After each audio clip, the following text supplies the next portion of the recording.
This sermon is about walking in love. But before I go there, I need to talk about Jesus the radical. Jesus shares a lot of radical stories in the gospel. We might not realize how radical they are because they appear in the Bible. And the Bible, over time, has become such an established collection of writings that we don't necessarily expect them to be radical. We hear the same stories over and over again, so their shocking nature is dulled by repetition and by the long march of history.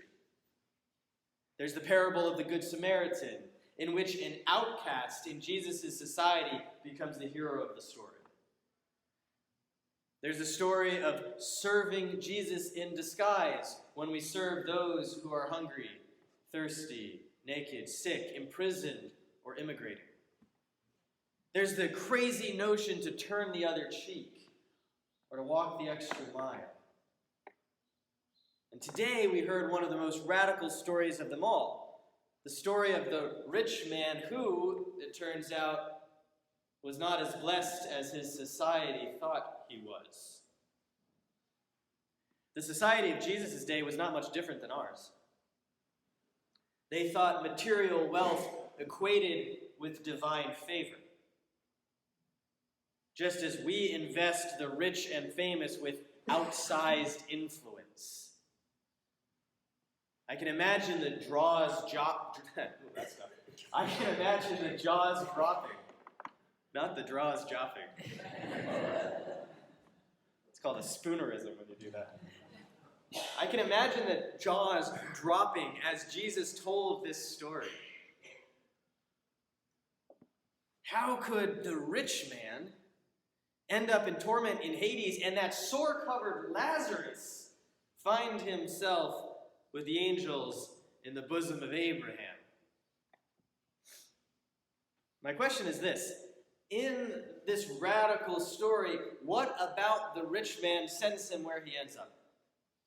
Is it simply the fact that he has overwhelming material privilege? I don't think so. The rich man's folly is a symptom of his wealth, not the wealth itself. The rich man insulates himself from the rest of the world. He isolates himself. He willfully ignores even the nearest of the less privileged around him. So how do I know his ignorance is willful? Because he calls Lazarus by name. Father Abraham, he calls out, have mercy on me and send Lazarus to dip the tip of his finger in water and cool my tongue.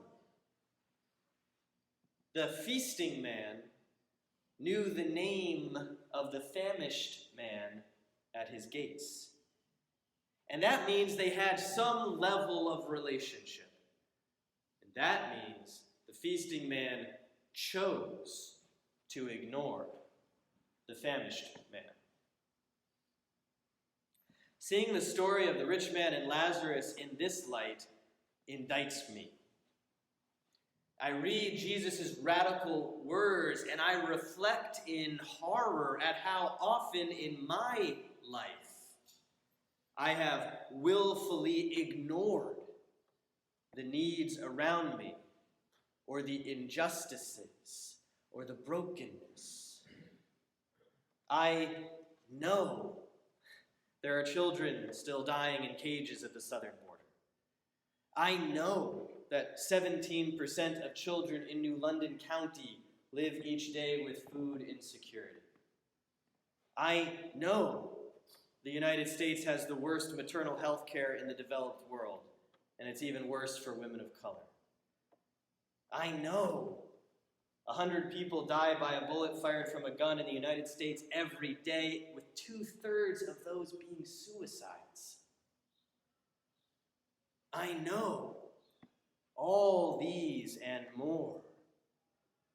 And the weight of so much need and injustice and brokenness crushes me into willful ignorance and indifference and isolation.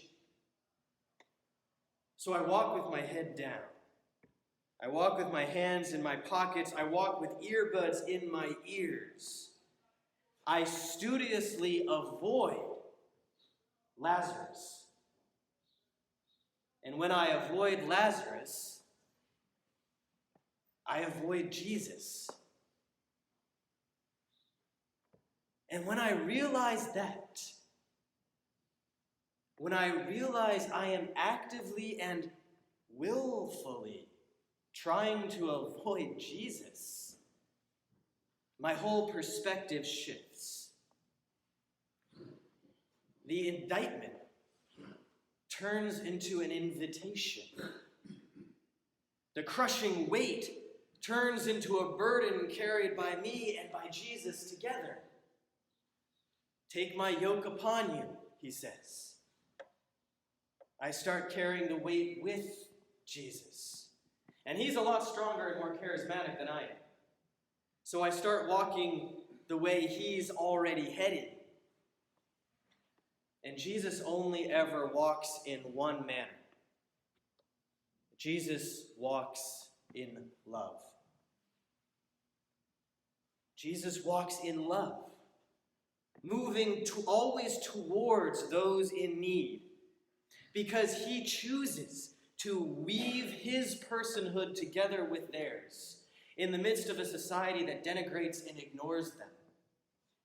Jesus walks in love, marching for justice in the face of an oppressive empire that is dominating his homeland.